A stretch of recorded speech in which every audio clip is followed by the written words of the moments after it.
in Quarantine with Mary. I'm Mary, and today we're making potato and sausage frittatas. So a frittata is similar to a quiche, but it doesn't have a crust. So it's a good breakfast or dinner. So we're just gonna get right to it. We're gonna start with eggs and potatoes. Not eggs and potatoes, onions and potatoes. Oh my gosh, onions and potatoes. So we're gonna cook these until they get nice and golden brown, until your potatoes are soft. So it's gonna take a while. So while you're cooking your onions and potatoes, you're going to get your eggs ready. So I have the eggs here. We're gonna do milk and sour cream. And we are putting the Morningstar sausage into our frittata.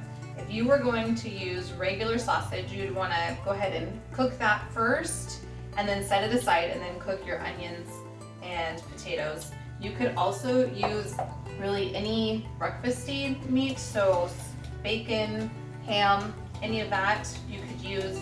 If you were going to do bacon, I would cook the bacon first, just like you cook the sausage first, and trade it out. You could do no meat. You could also do other vegetables. So if you had some vegetables that your kids liked or that you liked, asparagus would be really good. I don't think my kids would eat it if I put asparagus in it. Zucchini would be really good.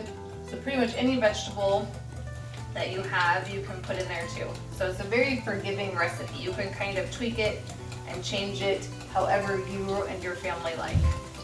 So we're gonna get this all mixed up. We're gonna do some salt and pepper. We're gonna cook these until they're golden. So we'll come back in just a second when they're ready to go. Our potatoes are all nice and golden. I did grab out the lid and had it on for a few minutes. My potatoes were taking a little bit longer than I was hoping they would. The one thing you want to be careful with if you put the lid on is that you can't really see very good, and some of it can kind of get a little bit darker, a little bit crispier than you're hoping. So just keep an eye on it. If you have to use the lid will speed up the cooking. So I'm going to put in my sausage, and I am going to season our potatoes just a little bit with some seasoning salt. When you're making a dish, you want to make sure you're seasoning each component on its own so that when it all comes together, that it tastes really good. And then I like to cook the seasoning, as you know. We're just going to let this cook for a sec. We're going to pour in our egg mixture that we already got ready.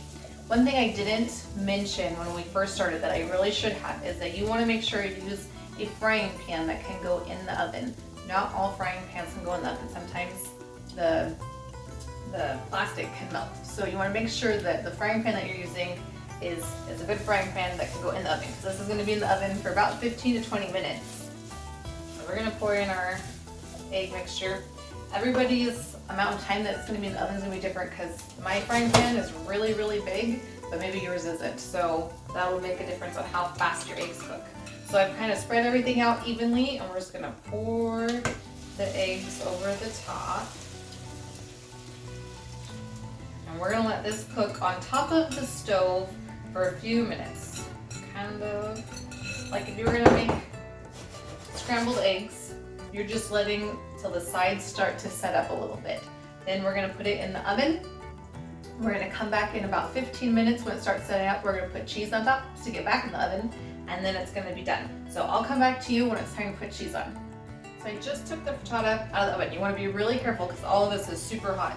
But I don't know if you can see, but it's not moving in the middle at all. The eggs are nice and cooked. So we're going to throw on some cheese. I'm using Monterey Jack cheese. I think it melts really well. We're going to just throw a little bit of cheese on top, put it back in the oven. Might even turn the broiler on for a second because I like it when the cheese is nice and golden brown. And then I'll come back and we'll show you the final product. Our frittata is out of the oven. The cheese is golden brown. Everything is so good. I'm going to dish this up real quick. So we are going to be having this today with some fruit and maybe some roasted asparagus. That sounds really good to me. So if I get this out of the dish, you can see what it looks like. We're kind of stuck, guys. It's not the prettiest that I've ever dished up, to be honest. But it looks really good and it smells great. I wish you guys could smell this. So I hope you enjoy your frittata, and thanks for spending some quality quarantine cooking time with me.